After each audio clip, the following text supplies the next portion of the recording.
Hello students.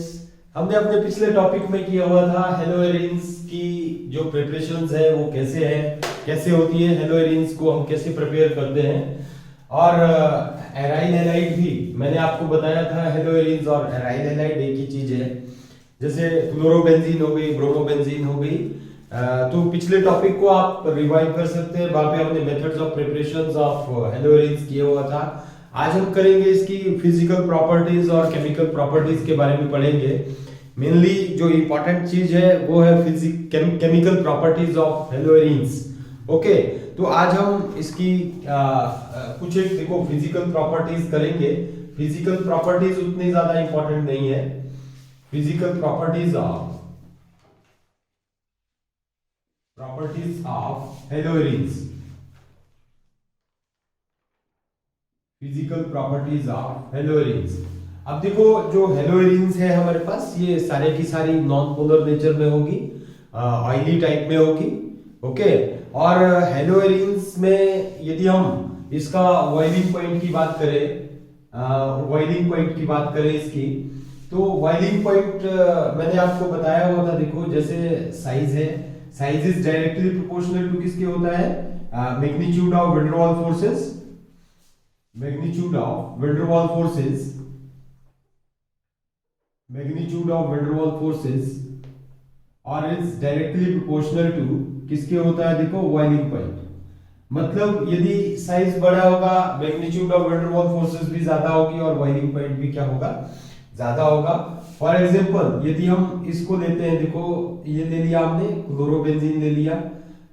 Further देखो benzyl chloride को ले लेंगे हम, ये CH2Cl एंड सो ऑन। ऐसे ही यदि हम आगे को चेन बढ़ा देते हैं, CH2CH2Cl ऐसे करके। ओके, तो इसमें जो बॉइलिंग पॉइंट है वो किसका ज्यादा होगा, इसका कम होगा, इसका ज्यादा होगा और इसका ज्यादा होगा because of its size. Okay, तो बॉइलिंग पॉइंट ये ऐसे करके ले लेते हैं हम।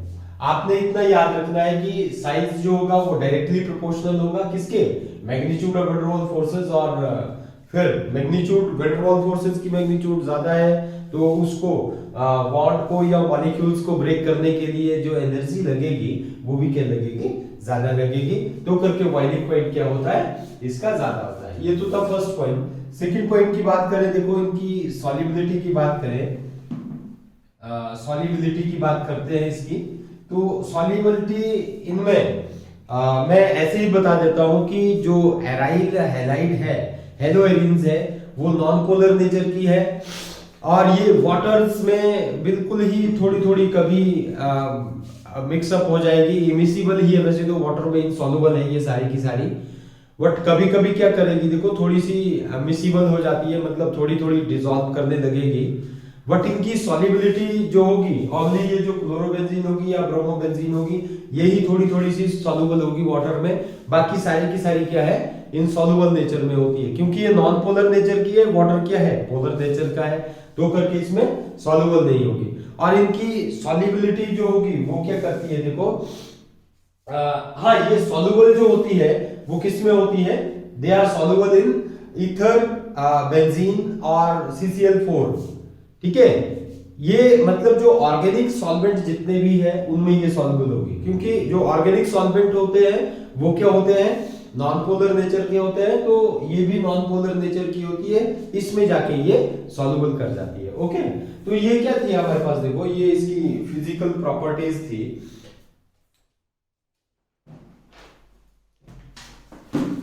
ये इसकी फिजिकल प्रॉपर्टीज आ जाती है। सॉल्युबिलिटी में मैंने बताया they are not soluble in water and soluble in organic solvents such as CCl4, benzene, ether etcetera. Okay, and next आ जाती है, देखो इसकी केमिकल प्रॉपर्टीज करेंगे हम। और जो केमिकल प्रॉपर्टीज है वो बहुत ही ज्यादा इंपॉर्टेंट है। ठीक है, chemical properties, chemical properties of हेलोएरिन्स। Chemical properties या केमिकल रिएक्शंस जो होते हैं हेलोएरिन्स में वो कैसे होते हैं, देखो हेलोएरिन्स हेलोएल्केन्स में कंपैरिजन में लाए तो हेलोएरिन्स जो होगी वो लेस रिएक्टिव होती है। ओके, हेलोएरिन्स क्या होती है, less reactive than that of the haloalkanes. यहां से आपको एक क्वेश्चन आता है और मोस्ट इंपॉर्टेंट क्वेश्चन है। क्वेश्चन क्या आएगा देखो, व्हाई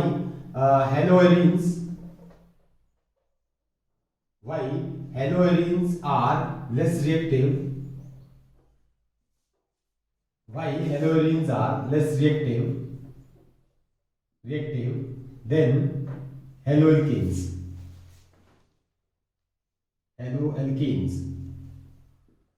ओके, और ये तो हेलोएरिन्स लेस रिएक्टिव होती है एज कंपेयर टू हेलोएल्केन्स। तो इनको हम कैसे ये करेंगे, देखो एक्सप्लेन कैसे करेंगे। मैं आपने लिखना है, देखो इसमें मैं आपको पूरा क्वेश्चन का आंसर ही बता दूंगा कि कैसे इनको हमने करना है, ठीक है, समझा भी देंगे। Haloarenes are less reactive than that of the haloalkanes. लिखो, haloarenes are less reactive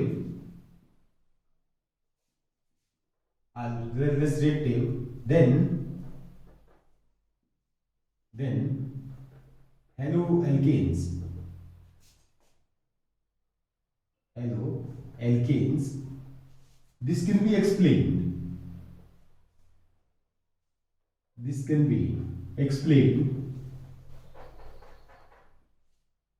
Explained on the basis of resonance.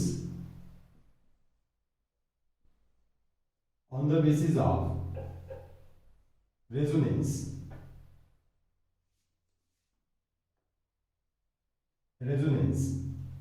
And hybridization. इससे एक्सप्लेन कर सकते हैं, देखो हाइब्रिडाइजेशन।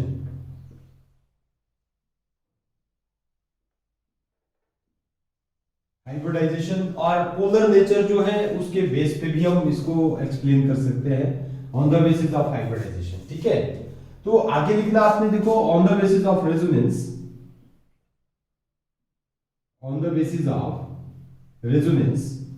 रेजोनेंस के बेस पे हम कैसे करेंगे, देखो इसको on the basis of resonance, the resonating structure of, direct लिख दो है ना, the resonating structure of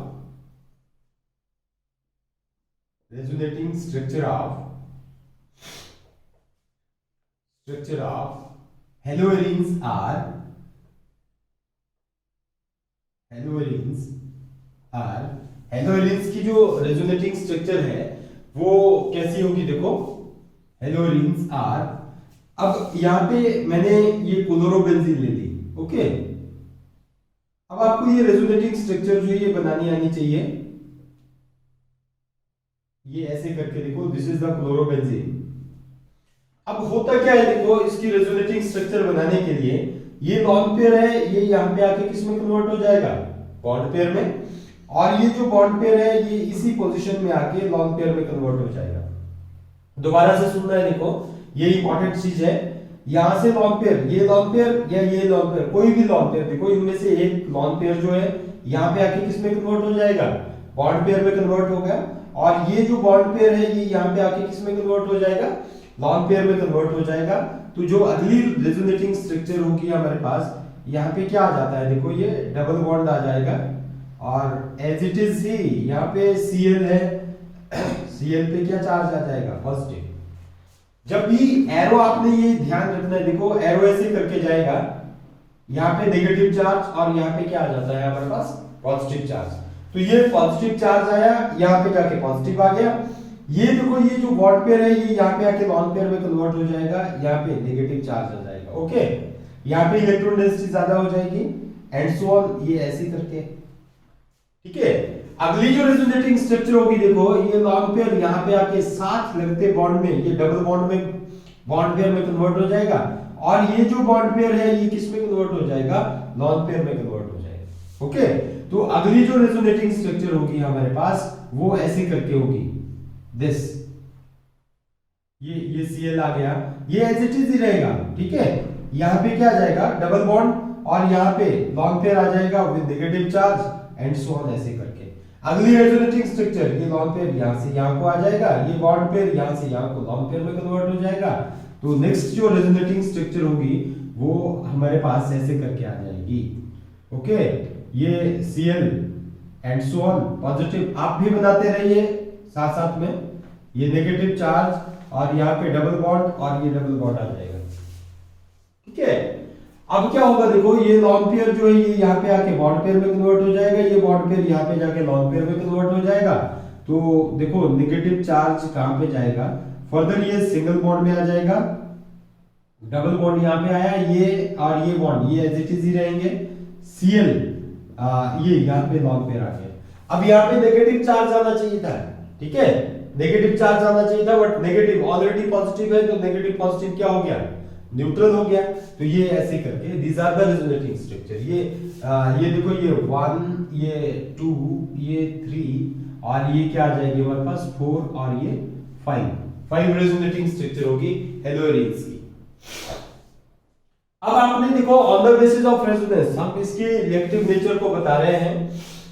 from this resonating structure ऐसे करके लिखना आपने, देखो यहां से लिख दो, from this resonating structure, from these resonating structure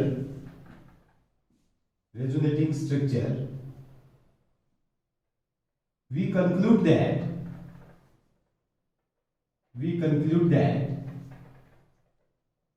on ortho end, नहीं सॉरी, on, देखो from resonating structure we conclude that CX bond ऐसे करके है ना, CCl बॉन्ड है ना, ये Cl है ना हमारे पास, Cl की जगह हमने क्या कर दिया, X ले लिया, कोई halogen, CX bond acquires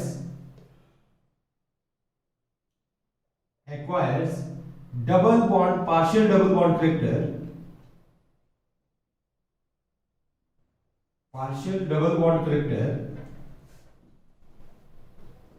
double bond character due to resonance.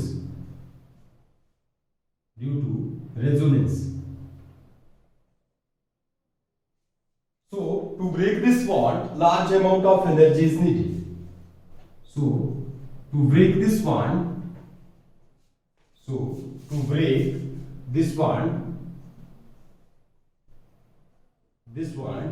large amount of energy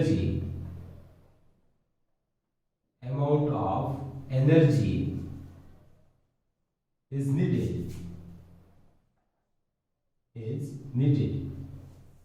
okay, तो इसमें ज्यादा अमाउंट ऑफ एनर्जी जो है वो चाहिए होती है।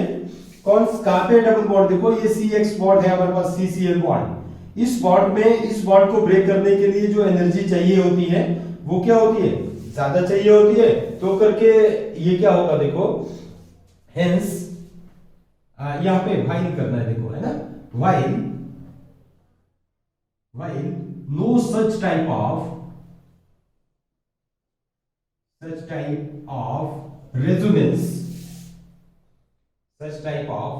resonance occurs in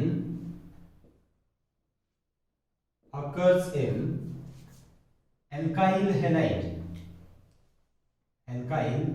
या हेलोएल्केन्स। Okay, alkyl halide. अब देखो एल्काइल हैलाइड है हमारे पास, ये एल्काइल हैलाइड ये ऐसे करके है, ओके, ये H आ गया, ये H आ गया हमारे पास, या जो भी है, ये X ये आ जाता है।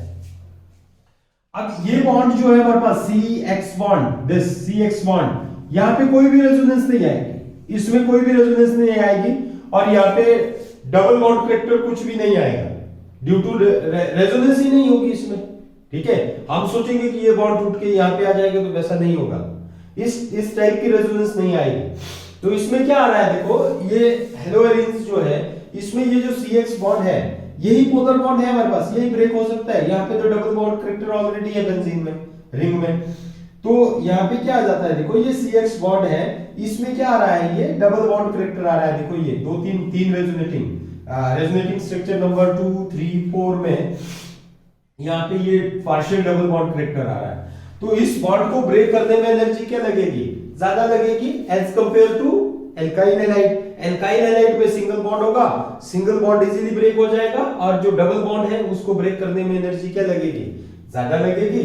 तो करके हमारे पास क्या आ जाती है देखो, जो हेलोएरिन्स होगी वो क्या होगी, लेस रिएक्टिव होगी as compare to haloalkanes. आपने यहां पे लिखना है, देखो hence haloarenes are less reactive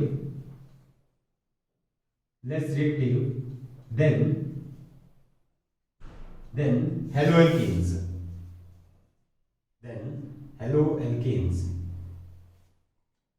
okay बच्चों, पता लग गया इसका कि ये देखो ये डबल बॉन्ड कैरेक्टर आ रहा है, इसको ब्रेक करने के लिए क्या लगेगी, ये हमने only on the basis of resonance explain किया। यहाँ पे डबल बॉन्ड आ रहा है, इसको ब्रेक करने में ज्यादा एनर्जी लगेगी। यहाँ पे इस टाइप की कोई भी रेजोनेंस नहीं होती है, तो ये बॉन्ड हमेशा ही क्या रहेगा, सिंगल बॉन्ड में रहेगा।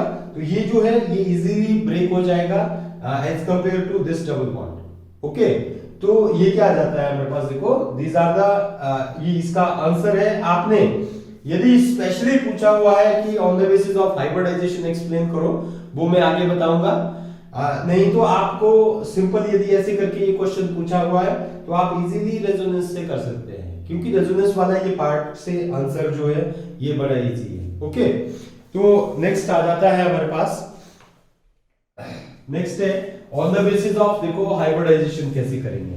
ओके, मेरे ख्याल से ये आपको समझ आ गया, इजी है। आपने रेजोनेटिंग स्ट्रक्चर बनाने की कोशिश करनी है, और ये रेजोनेटिंग स्ट्रक्चर बनानी आ गई आपको तो आप इजीली कर सकते हैं। ओके, नेक्स्ट है देखो on the basis of hybridization. Okay, on the basis of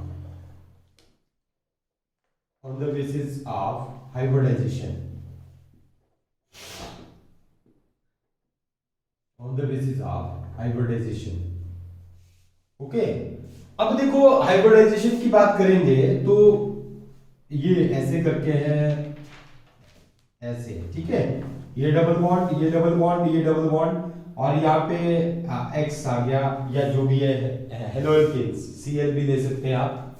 okay, यहाँ पे देखो ये हेलोएरीन्स है। ओके, दिस इज हेलोएरीन्स, आपने ये समझना है, ठीक है, पैराग्राफ बना के आप लिख सकते हैं अपने आप, मैं बता दूंगा आपको। दिस, ये क्या है हमारे पास, हेलोएल्केन्स, हेलोएल्केन।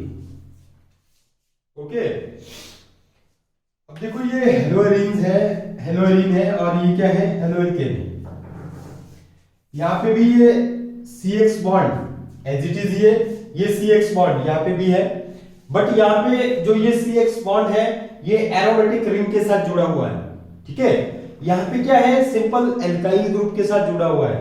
ओके, तो अब यहां पे देखो हाइब्रिडाइजेशन जो है, यहां पे है हमारे पास hybridization, double bonded carbon atom है, इस कार्बन एटम पे हाइब्रिडाइजेशन कौन सी है, sp2। देखो आपने सिंपल याद रखना है, कार्बन कार्बन सिंगल बॉन्ड होगा तो sp3 होगी। ओके, sp जो हाइब्रिडाइजेशन होती है इसमें sp hybridization on the basis of hybridization मैंने आपको बताया, देखो मतलब कार्बन कार्बन सिंगल बॉन्ड में sp3 हाइब्रिडाइजेशन होती है, कार्बन कार्बन डबल बॉन्ड में क्या होती है, sp2 hybridization, carbon carbon triple bond है हमारे पास, sp हाइब्रिडाइजेशन होती है। तो यहाँ पे ये sp2 हाइब्रिडाइजेशन है, और यहाँ पे क्या है, sp3 हाइब्रिडाइजेशन है। तो जो sp3 हाइब्रिडाइज्ड कार्बन एटम है हमारे पास, इसमें क्या होता है, देखो हमारे पास लेस s कैरेक्टर होता है। क्या होता है, लेस s कैरेक्टर होगा। s कैरेक्टर क्या होता है, इसमें कम होता है, और इसमें क्या होता है हमारे पास, देखो ज्यादा होता है, मोर s कैरेक्टर। आप यहाँ पे लिख सकते हैं, देखो मोर s कैरेक्टर, इसमें मोर s कैरेक्टर। s कैरेक्टर का मतलब क्या है, देखो probability of finding the electron या पेनिट्रेशन ऑफ इलेक्ट्रॉन्स जो होंगी सराउंडिंग द न्यूक्लियस, ये वो क्या होती है, ज्यादा होती है इसमें, ठीक है। मोर s कैरेक्टर होगा, यदि यहाँ पे लेस s कैरेक्टर है तो ये कार्बन एटम क्या होगा, ये कार्बन एटम लेस इलेक्ट्रोनेगेटिव होगा, लेस इलेक्ट्रोनेगेटिव। समझना है, ध्यान से समझना है, देखो लेस इलेक्ट्रोनेगेटिव, लेस इलेक्ट्रोनेगेटिव है ना, ये इलेक्ट्रोनेगेटिविटी क्या होगी, इसकी कम होगी, और ये क्या होगा देखो, मोर इलेक्ट्रोनेगेटिव होगा, मोर इलेक्ट्रोनेगेटिव। अब माना देखो यहां पे मैंने क्या बोला, इसकी 3.0 है, इसकी भी क्या है 3.0 है। ओके, अब इसकी इलेक्ट्रोनेगेटिविटी ज्यादा है इस कार्बन की, तो इस कार्बन की इलेक्ट्रोनेगेटिविटी ज्यादा है, तो माना ये इसकी कितनी आ गई 2.0, और इस कार्बन की क्या है एस करेक्टर कम है, तो इसकी कितनी आ गई 1.0 माना। अब मतलब देखो इसकी कितनी आ गई 1.0। अब इनमें इलेक्ट्रोनेगेटिविटी डिफरेंस जो आएगा वो कितना आएगा 1.0, इन दोनों का। यहां से CX बॉन्ड में इलेक्ट्रोनेगेटिविटी डिफरेंस जो आएगा वो क्या आएगा 1.0, और इनमें जो इलेक्ट्रोनेगेटिविटी डिफरेंस आएगा वो आएगा 2.0। तो यहां पे क्या आ जाएगा देखो, less electronegativity difference, less electronegativity difference, ये ठीक है, लेस इलेक्ट्रोनेगेटिविटी डिफरेंस। और यहां पे क्या आ गया हमारे पास देखो, मोर इलेक्ट्रोनेगेटिविटी डिफरेंस, मोर इलेक्ट्रोनेगेटिविटी डिफरेंस,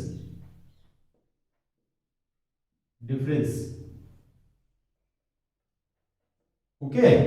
इसमें हमारे पास ज्यादा इलेक्ट्रोनेगेटिविटी डिफरेंस आ गया, तो यदि हमारे पास लेस इलेक्ट्रोनेगेटिविटी डिफरेंस है तो दिस इज लेस पोलर, ठीक है।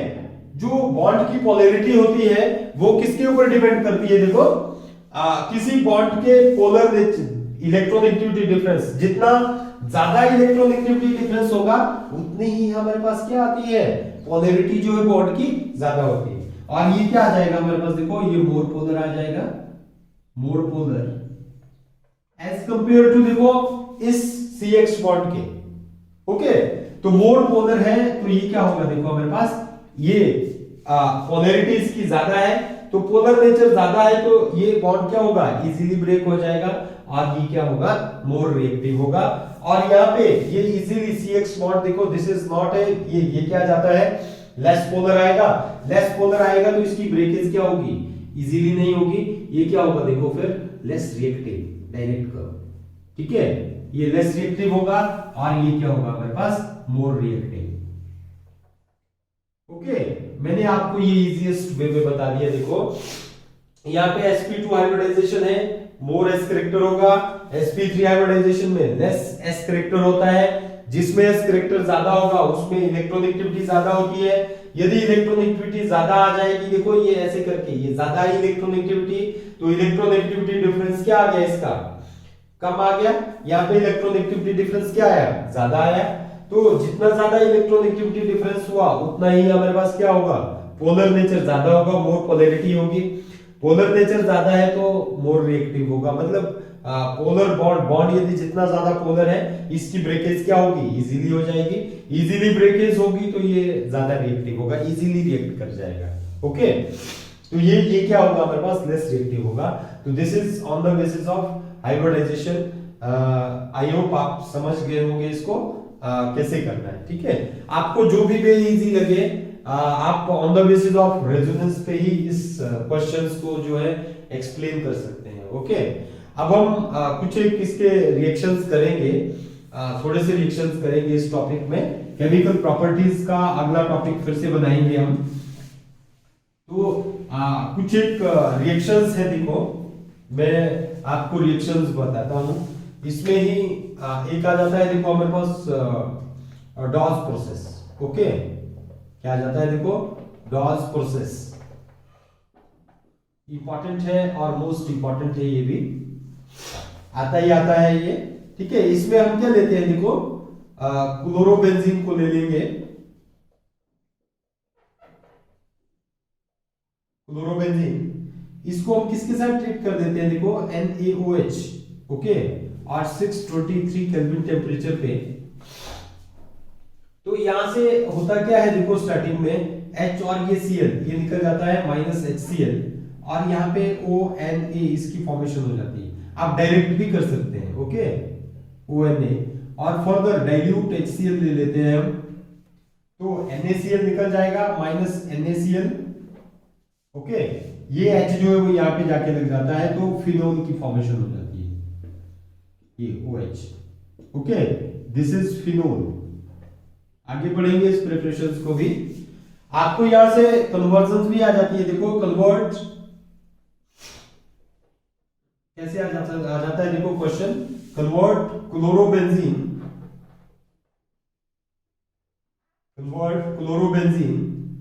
To phenol.